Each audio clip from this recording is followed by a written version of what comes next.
Gabriel Villalba está con nosotros aquí en el Estudio 1 de Red Compañera Mundo. Gabriel, ¿cómo estamos? Muy bien, Ramón, un gusto como siempre compartir acá en persona contigo. Otra cosa es la Un gusto, virtualidad y de otra verdad. cosa es compartir la mesa y debatir, intercambiar ideas. Intercambiar ideas. A ver, ¿hay intercambio de ideas en los debates? ¿O de consignas o de propuestas? Yo he dicho que directamente no hay intercambio de ideas. Sí, estaba escuchando algunas editoriales tuyas. Sin lugar a dudas, estamos viviendo los albores en Bolivia, si quieres, la emergencia de esa política pop, ¿no? Y Política pop. Y la política pop estudiada de politólogos, estudiosos, ¿no? De las campañas electorales, da cuenta de mensajes cortos, mensajes que tratan de idiotizar a la mayoría de la población.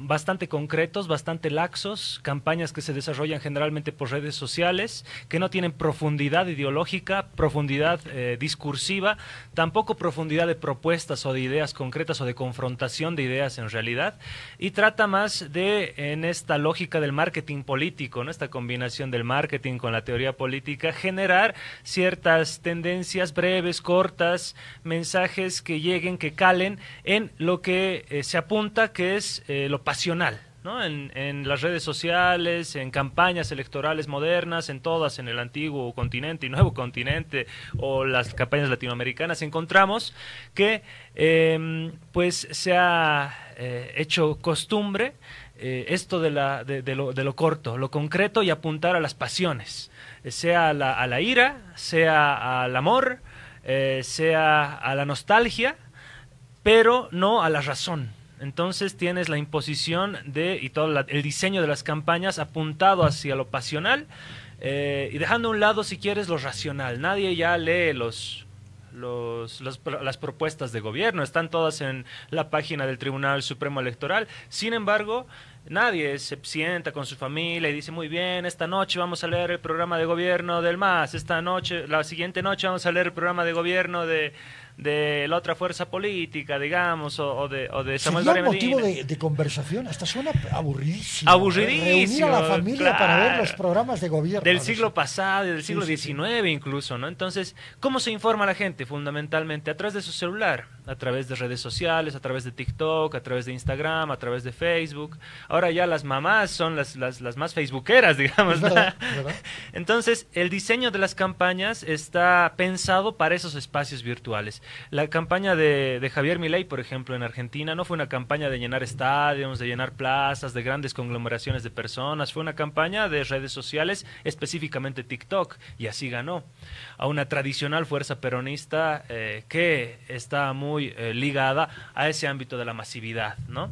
Entonces, creo que las diferentes fuerzas políticas, más en una campaña como la actual, bastante corta, bastante breve, bastante puntual, están apuntando también a ello, ¿no? Por eso se resaltan el hecho de que Andrónico, por ejemplo, haya fingido que estaba comiendo y no estaba comiendo en uno de sus eventos, que la cara, le enfocan la cara de su vicepresidenta, su candidata a la vicepresidencia, Mariana Prado, el hecho de que Manfred le haya respondido a Samuel Doria Medina con su misma frase en el último debate televisado que tuvimos, esos pequeños detalles hacen a esto que se denomina el marketing político. Pequeños detalles que marcan la diferencia a su criterio, Gabriel. Sí, en una campaña bastante corta como la que tenemos, no te puedes equivocar. Esa es una máxima. O sea, el margen de error es casi nulo. Nulo, porque te equivocas o eres víctima de esta broma, digamos, que le hizo con su propia frase Manfred a Samuel, y las redes te destruyen, ¿no? Levantan un candidato y pueden enterrar a otro. El hecho de la entrevista también que tuvo, una entrevista, digamos, controlada, que tuvo Andrónico Rodríguez. Entrevista controlada, ¿qué es eso? Es una entrevista en la cual te dan previamente las preguntas y tú vas preparado, estudiado, sabiendo, digamos, o habiendo estudiado las respuestas, ¿no? ¿Será la caja negra de la Red 1 una entrevista controlada? Sin lugar a dudas, sin lugar a dudas. ¿Usted está seguro? Segurísimo. ¿Por qué? Porque además la capacidad de un candidato, cualquiera sea, de cualquier campo, desde el campo de la derecha, desde el campo de la izquierda, la centro derecha, la centro izquierda, lo que tú quieras, se mide en su capacidad de dinamismo, en su capacidad de agilidad mental para responder sobre el momento lo que está aconteciendo. Si tú vienes y me das todas las respuestas de esta entrevista. Por ejemplo, cuando estuvimos acá el día de ayer, Gabriela me dijo, bueno, vamos a compartir una entrevista. No me dijo qué tema vamos a hablar, no me dijo sobre qué tema vamos a hablar. Y una persona que está en este medio tiene que dedicarse a eso, ¿no? Tiene que saber eso, o sea, tiene que saber que vas a ir a un espacio, conociendo el espacio y estar preparado para todo, digamos, ¿no? Y esa es una preparación de larga data, no es una preparación de una noche anterior, de una semana atrás, sino que se puede decir de toda tu vida para los que están metidos en política, ¿no? Sin embargo, si a ti te dan esa clase de libretos y les pasas a tus asesores y les dices, ¿sabes qué? Me van a preguntar de economía, me van a preguntar de hidrocarburos, me van a preguntar de la Asamblea Legislativa, hágamelo una ayuda a memoria, las ideas fuerza, y eso voy a ir a decir, digamos, ¿no?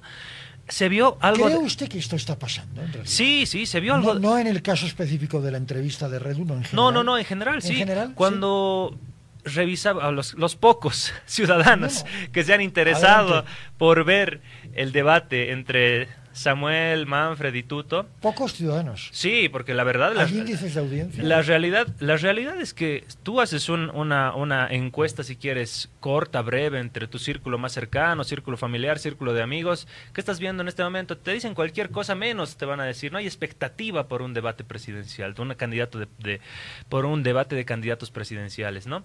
Entonces, cuando revisabas eso, veías a Manfred Reyes Villa leyendo seguramente sus apuntes, algún libreto que le dieron, ¿no? Y era bastante obvio porque la cámara lo enfocaba así en primer plano y él agachaba la cabeza y respondía, ¿no? Lo propio con algunos, quizá ahí el más canchero, Tuto, ¿no? Por su larga data de político tradicional acá en el campo, digamos, de la política boliviana, pero existe, por supuesto que existe eso, ¿no? Es propia también de controlar esto que hablábamos, las pasiones, el nerviosismo. Los candidatos tampoco es que son extraterrestres, son seres humanos de carne y hueso y cometen también errores, sí. se ponen nerviosos, seguramente se intimidan ante la presencia de otros. Pero para eso ¿qué se necesita? Para eso se trabaja. Claro, ¿no? y para trabajar lo que se necesita, equipo de campaña, ¿no? Claro. Estrategas, sí. Asesores, por supuesto. gente que esté muy pendiente de que el candidato no se vaya a mandar una cagada, perdón, sí. En francés, como las de Andrónico, si era una entrevista pactada o era una entrevista programada, aquello ha sido un fracaso. Primero que ha tenido que matizar. Porque además ha tenido que salir a matizar. Ha tenido que salir a decir, no, me malinterpretaron, cuando su expresión fue textual, fue en otros tiempos, los tiempos de la prensa escrita, si quieres, en el tiempo que se reunía la gente, escribía en su libreta y transcribía posteriormente en las planchas de periódicos y lo imprimía. Existía esto, la fe de ratas, por ejemplo, ¿no? Yo me acuerdo de haber visto en algunos periódicos, no hace demasiado tiempo. Claro, pero en medios en los cuales está al vivo lo que tú dices, le pasó a Rudnina, por ejemplo, le pasó a Andrónico recientemente. Por supuesto que no solamente el único canal de transmisión de ese mensaje va a ser ese medio tradicional, si quieres televisivo, sino que un montón de gente ya lo ha visto en Facebook, un montón de gente ya lo ha visto en TikTok, un montón de gente ya lo ha compartido en sus grupos de WhatsApp, y es impensado, pues, salvo las deepfakes, ¿no? Que son los ultrafalsos que se realizan con videos montados sobre audios y demás, salvo eso, pero ya que todos lo vieron, una audiencia, digamos, que pueda ser de testigo de ese momento, y que tú digas, no, me malinterpretaron, yo quise decir político preso, no preso político, es bastante triste, ¿no? Para una campaña corta en la cual no puedes cometer errores. Yo decía, le estás pagando $300,000 a un asesor, ¿qué te debe estar diciendo? ¿Sobre qué te asesora? No, ya se fue el asesor. Si tú vas a revelar que tu asesor está ya trabajando... Se ha ido. Sí, si tú revelas Esto que... es noticia. Si tú revelas, y salió ayer, ¿no? Creo que en Fides, en Facebook de Fides, a ver si lo pueden buscar ahí. Bueno, podemos buscar, sí, Go Communication, también, que es una Go Comunicación, ¿no? No sé, de ese medio. Sí, también salieron varias noticias, pero es algo obvio, ¿no? Porque si tú dices, a ver, Ramón Grimaldi es mi asesor y cobra 300,000, y Ramón resulta que tiene visa de turista, pues obviamente todos van a mirar los ojos sobre ti y van a decir, ¿y cómo estás trabajando tú aquí? Porque tú tienes visa de trabajo para estar acá, digamos. Claro. Sí. No, yo soy boliviano, o sea que no... no necesitas, ya. Nacionalizado. No, bueno, de pleno derecho, mi madre boliviana, ergo, yo boliviano. Claro, no. Sí, el ejemplo era malo, entonces. No pasa nada. Era por citar un ejemplo. No es un mal ejemplo en absoluto. no tiene por qué Gabriel Villalba conocer. Pero Claro. sí, ya lo sabe que sí. Sí, bueno, como ejemplo, para que la audiencia conozca, digamos, un ejemplo, ¿no? Era una situación más o menos de esa característica, ¿no? Entonces, por supuesto que hasta eso yo creo que le jugaron los nervios, ¿no? Y él es un personaje que no... ¿Quién, Andrónico? Sí, sí, Ah, sí, ya, ok, no, ok. no se ha medido, no se ha construido en las confrontaciones, digamos, de debates. No, eh, no, porque ni siquiera como presidente de la Cámara de Senadores. Claro, claro, ¿no? Entonces, dice, yo genero consensos y demás, pero eso se hace en una mesa cerrada con los jefes de bancada de las diferentes fuerzas, hablando, pero no chocando fuertemente o contrastando fuertemente ideas. Toda su tradición política, si quieres, también ha sido propia del Trópico de Cochabamba, en la Muy cual propia. es muy disciplinada, ¿no? Las federaciones, las centrales son bastante disciplinadas. Tienes una mesa, tienes ejes temáticos, tienes el orden del día y es una asamblea que se Con respeta. una palabra que se utiliza mucho desde el levismo, orgánico. Orgánico, ¿Verdad? orgánico, Sí, orgánico. pero a la vez sumaría este carácter disciplinado en lo cual si tienes tú que hablar, lo hablas, y si tienes criterios encontrados, se quedan para el final, para los afiliados que tienen que expresarse, se dirigen y después tú si quieres respondes, si quieres no, pero no en un diálogo así como lo estamos haciendo tú y yo, de frente Es que no a hay frente. diálogo, tú ese a es el tú. problema. Yo creo que el gran problema es el verticalismo que existe. Desde mi punto de vista, ¿eh? Sí, Gabriel, sí, o sea, para mí es una pueden- estructura demasiado vertical. pueden haber Es mi punto de vista. Pueden haber diferentes criterios con relación a eso. Lo hablábamos en un programa Sí, señor, anterior. lo hemos Recordamos hecho. también cómo los sindicatos mineros, por ejemplo, ¿no? Siglo XX, Wanuni, también tenían este mismo verticalismo, si tú quieres, este sentido orgánico. Sí. Y ese fue el carácter que les ayudó, les motivó el know-how para contrarrestar las dictaduras militares, los gobiernos neoliberales, las capitalizaciones, las Sí, pero privatizaciones. ¿estamos en otro contexto? Yo creo que es herencia de eso. ¿Por qué? Herencia, de acuerdo. Cuando tú revisas el 21060, la relocalización minera, todo el ámbito de cómo los trabajadores mineros fueron pues sacados de sus fuentes laborales, tuvieron que emigrar y migraron fundamentalmente al Trópico de Cochabamba. Ahí Sí. se dedicaron a ser productores, agricultores, productores de O hoja de gremialistas coca, o cuentapropistas. gremialistas. Y ese know-how del sindicalismo minero es el que hoy por hoy pervive, si quieres, en estas generaciones de gremiales, de cocaleros, de sindicatos, ¿no? Gabriel, ¿cree usted que es posible un bloque de unidad popular? Es lo que el presidente convocó. El O a lo que el presidente presidente suplicó. Ok, suplicó, ok, perfecto, me parece una buena palabra, suplicar. Sí, de hecho, cuando se habla el campo de la izquierda, la unidad de la izquierda, es tan complejo o mucho más complejo que lo que se pedía hace bastante tiempo ya con la oposición, ¿no ve? Esa unidad, un bloque único de oposición. ¿Por qué? Porque no existe una sola izquierda, no existe una sola derecha, existen las derechas, desde el campo, desde el centro derecha hasta la extrema derecha, y lo propio con la izquierda.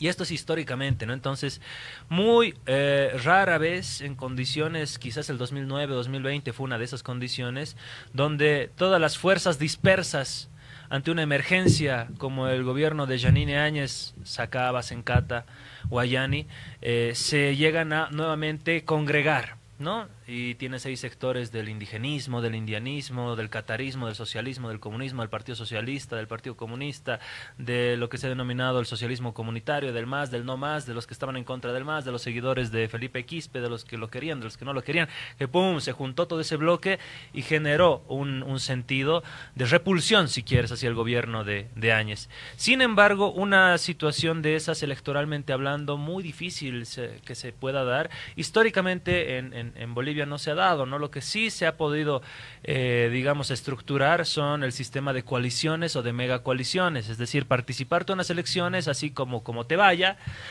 Hoy por hoy el requisito es sacar más del 3% para no perder la sigla y en lo posterior aglutinarse por una eventual segunda vuelta, ¿no? Yo creo que Lo cual podría suceder. lo cual es muy Es probable, muy factible, sí. muy factible que pase. De hecho, en el último debate presidencial los 3 candidatos coincidieron en eso, ¿no? Manfred Reyes Villa, Jorge Tuto Quiroga y Samuel Doria Medina coincidieron, pero bueno, una vez hay que hacer también acuerdos parlamentarios, dijeron, ¿no? Eso es, bueno, tú vas a obtener 20, tú 15, tú 10, igual nos vamos a unir y vamos a tener que aglutinar a nuestros parlamentarios para sacar cosas que queremos hacerlas, digamos, ¿no? En el ámbito económico, fundamentalmente cuando se trató esa arista en el debate. En estos momentos, ayer se inauguró un importante foro en nombre de la democracia y en nombre del socialismo del siglo XXI, patrocinado, organizado por el presidente chileno Gabriel Boric. Está el presidente del gobierno español, Pedro Sánchez, está Lula da Silva, está Petro, está Yamandu Orsi de Uruguay. ¿Cree usted que esto es una coincidencia? En un momento tan extremadamente complejo para la izquierda en Bolivia. Para la izquierda latinoamericana. Latinoamericana, ¿no? Sí, sí, y podemos poner mundial si quieres, ¿no? No está la presidenta mexicana, digamos, cierto. Que es otro tipo de izquierda, ¿no? Entonces, y justo es patrocinado por Gabriel Boric, que es altamente criticado por sus posturas contra el gobierno de Nicaragua, contra el gobierno de Venezuela, por ejemplo, ¿no? Entonces, esto da cuenta de esos matices de la izquierda, ¿no? Esos matices que tiene la izquierda, pero que sin lugar a dudas es importante resaltar las acotaciones o las resoluciones a las cuales lleguen, porque es un campo de estudio, así como se estudia el pensamiento geopolítico norteamericano, como se estudia el pensamiento geopolítico ruso, o el pensamiento, digamos, de esta emergencia, de estos foros, tanto lo que pasó en este evento 360 de Marcelo Claure, que de momento yo no tengo la resolución, un documento que sea de carácter público. ¿Cree usted que debía haber habido un documento? Claro, No sé. eso es una transparencia y además es récord histórico, ¿no? O sea, tú cuando digas nos hemos reunido en tal fecha, este ha sido el resultado de lo que hemos hablado. La pregunta es ¿para qué se reunieron?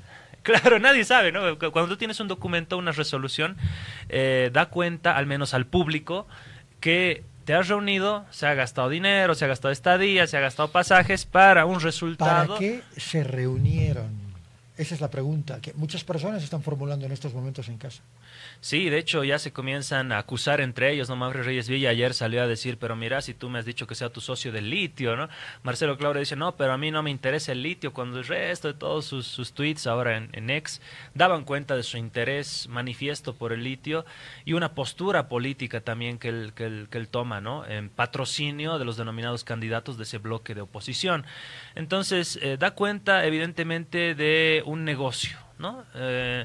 Marcelo Claure es un hombre de negocios, es un empresario y ve la política como un negocio más, así como vio las entradas del 94 como un negocio, ve el tema del litio como un negocio, ve el tema de la política en Bolivia como un negocio y pues tampoco se le puede reprochar, es su mentalidad de negociante, de empresario y está bien, a esa mentalidad se van a adscribir, se van a suscribir algunos actores políticos, quizás Samuel Doria Medina ya lo hizo. Sin embargo, tienes desde ese mismo campo de la amplia derecha actores que lo cuestionan. El mismo Manfred, ¿no? El mismo Manfred dice, lo comienza a cuestionar, lo comienza... ¿Pero lo cuestiona por ardido?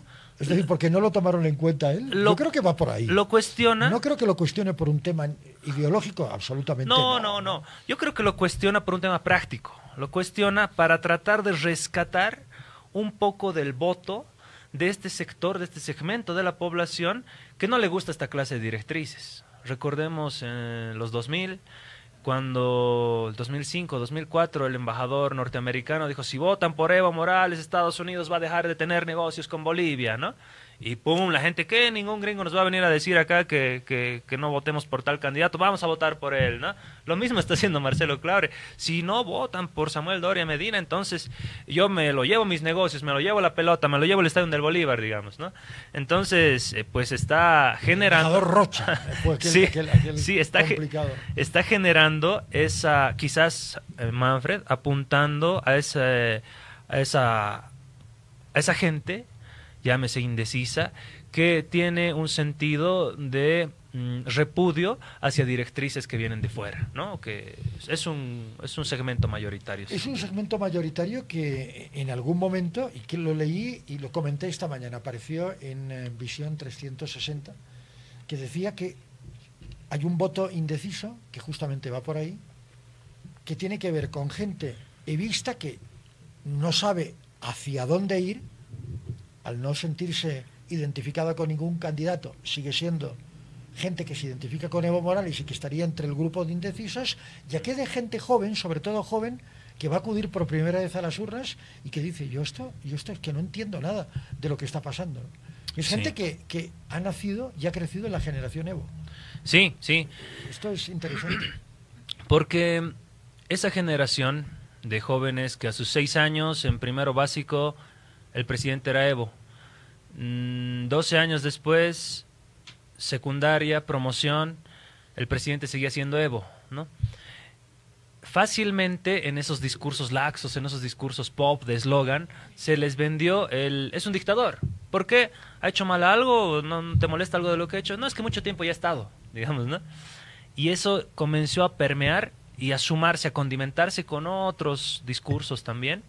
Pero el eje articulador creo que era ese, ¿no? No, mucho tiempo ya ha estado, tiene que entrar otro, tiene que haber renovación, tiene que haber otro presidente. Muy bien, se dio. Y finalmente esa generación pudo comparar esos 12 años, si quieres 14 años, con el gobierno de 11 meses de Áñez, y también pudo comparar esos 5 años de gobierno de Arce. Son 3 momentos, creo yo, diferentes, que esa nueva generación recién nos está empezando a comprender a partir de lo vivencial, porque otra cosa es leerlo, Correcto, estudiarlo, verlo. Cuando le mostraba a mi hermano ha nacido el 2000. Tampoco es jovencito, ¿no? Tiene 24 años. Va a cumplir, ahora tiene 25. claro, Es joven, 24 va a años. cumplir 25. Ya quisiera yo. Ya quisiéramos todos. Claro, 24 años de nuevo. Y le mostraba, mira, así bajaban los tanques militares de la autopista a la sede de gobierno en la época de Goni, cuando tú tenías 3 años. ¿En serio? ¿En serio? No, no te creo, ¿en serio? Sí, no es montado, no es con IA, no, revisa, analiza, ve los videos, no te creo. Desafortunadamente no fue hecho con IA. Claro, ¿no? Yo le digo, esto ha pasado en la vida real. O sea, los muertos de aquella represión. Sí, son todo reales. fue real. Se escapó en una ambulancia, mira lo que pasó en Plaza Murillo, le llevé a Plaza Murillo, le mostré los disparos ahí en la Caja Nacional de Salud cuando se enfrentaron policías y militares. 13 de febrero del año 2003. Sí, exactamente, ¿no? Entonces, esa situación es gente, jóvenes que no lo han vivido y que con el desarrollo y construcción de la institucionalidad, si quieres, democrática, o la naturalidad de lo democrático en el país, se han olvidado que esos acontecimientos habían pasado y que verdaderamente han pasado. Pero cuando los vuelven a ver, los vuelven no solamente a ver, sino a vivenciar, a sentir, vivir el 2019 con Sacabas en Cata, por ejemplo, los aviones ahí sobrevolando las ciudades, helicópteros militares en los mercados, a pesar del margen de la pandemia y todo eso. Claro, tienen algo con que comparar a partir de lo vivencial. Otra cosa es que te lo cuenten, que te lo redacten, que tu papá te explique, tu abuelito te cuente una historia, una anécdota, y otra cosa es vivirlo en carne propia, ¿no? Y eso creo que es una generación que ha vivido esos momentos, que está comparando esos 14 años de Evo, 11 meses de Áñez y 5 años de Arce, Sí.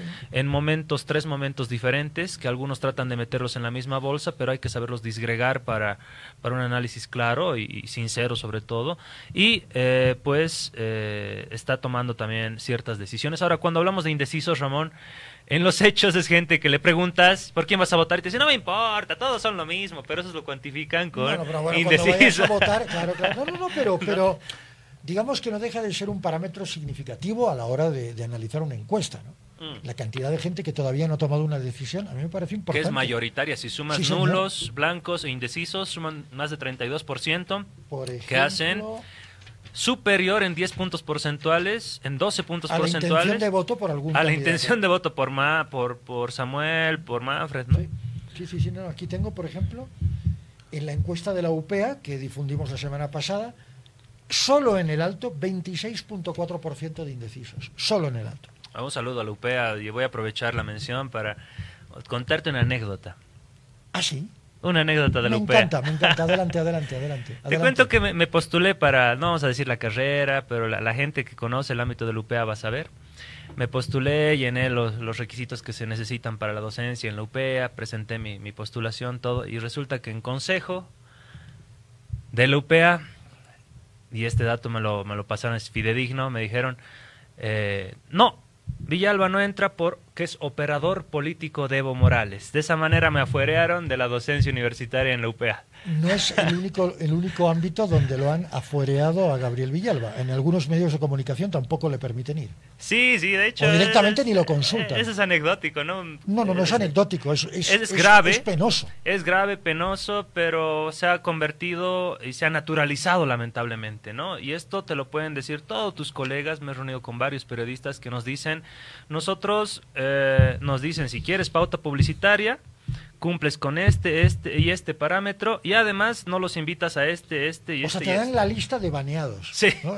si quieres la pauta, digamos. Si quieres la pauta. Y esto lo han contado varios periodistas dueños de medios de comunicación. ¿Para qué vamos a decir nombres? No, Vox favor, Populi, no algo que se conoce y que se conoce del medio entre los periodistas, ¿no?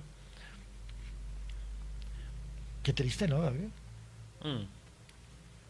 Bueno, mejores tiempos vendrán también, ¿no? Seguramente estos acontecimientos que los estamos viviendo, nos estamos enojando ante ello, nuevas generaciones también vendrán que reflexionarán y dirán, no, es mejor tener una democracia amplia, es mejor tener una democracia donde todos los criterios participen, porque también si tú les puedes ganar a todos esos criterios divergentes, mayor legitimidad tendrás, ¿no? En determinado ejercicio del poder. Sí. Sin embargo, esto no es así, ¿no? Vivimos en una democracia restrictiva, y quien te hace sombra, quien te opaca, hay que cortarle la cabeza, o quien está contrario a tus directores. La disidencia... Todos lo han hecho, lo hicieron y me temo que lo harán. Y esperemos algún momento cambie, ¿no? Para eso hay que tener educación. Sí, es parte de las superestructuras, y parte de las superestructuras son los medios de comunicación, la educación, la formación, estos debates que se generan. Por eso estos espacios son importantes, ¿no? Espacios de debate, de reflexión, de contrastación de ideas. No significa que tú y yo pensemos igual. Si pensáramos igual, qué aburrido sería el mundo. Realmente sería para ir a suicidarse en una esquina. Gracias, Gabriel, por haber estado con nosotros. Un gusto, Ramón. Hasta pronto. Hasta pronto, éxito en tu viaje, y a tu regreso estaremos acá también compartiendo Radio Compañera. Y además lo podemos hacer de forma virtual. Ojo, que claro, yo me vaya físicamente no significa que no vaya a estar, que voy a estar. No, claro, un gusto, Gracias, un placer. Gabriel. Gracias, Gabriel.